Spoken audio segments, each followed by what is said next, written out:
Anda mungkin pernah dengar tentang OPR atau kadar dasar semalaman. Tapi adakah anda tahu apa itu OPR?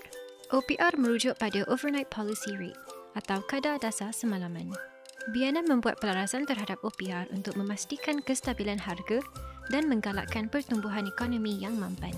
Perubahan kepada OPR akan mempengaruhi kadar pemberian pinjaman dan kadar simpanan di bank-bank. Perubahan OPR hanya mempengaruhi pinjaman berkadar terapung sahaja. Jadi bagaimanakah OPR memberikan kesan terhadap ekonomi? Bila ekonomi lemah, contohnya ketika pandemik COVID-19, banyak pekerjaan terjejas. Ramai orang tak mampu berbelanja dan ada perniagaan yang mengalami kerugian.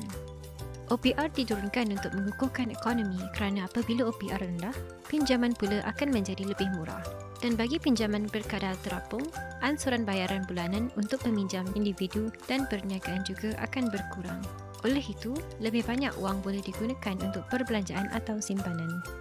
Secara ringkasnya, kos pinjaman yang lebih rendah atau bayaran bulanan yang lebih rendah boleh menyokong lebih banyak perbelanjaan.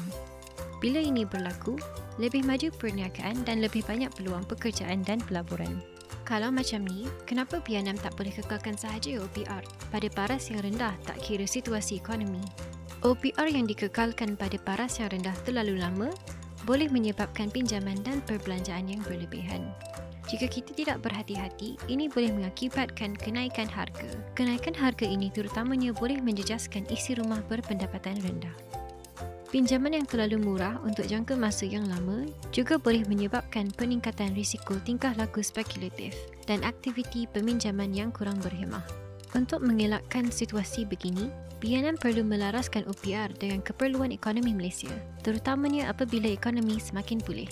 Oleh kerana ekonomi Malaysia sekarang semakin pulih, BNM sedang melaraskan kadar OPR secara beransur-ansur dan terkawal. Bank pusat lain juga telah menaikkan kadar mereka, tetapi dengan kadar yang lebih besar dan lebih cepat. Pelarasan ini ibarat doktor yang mengurangkan dos secara berperingkat apabila pesakit beransur pulih. Apabila OPR dinaikkan, kos pinjaman dan ansuran bayaran bulanan untuk pinjaman berkadar terapung akan meningkat. Namun, kadar simpanan juga meningkat. Hal ini menggalakkan simpanan dan mengurangkan perbelanjaan yang berlebihan. Ini dapat membantu mengawal risiko kenaikan harga yang disebabkan oleh pinjaman dan perbelanjaan yang terlalu banyak.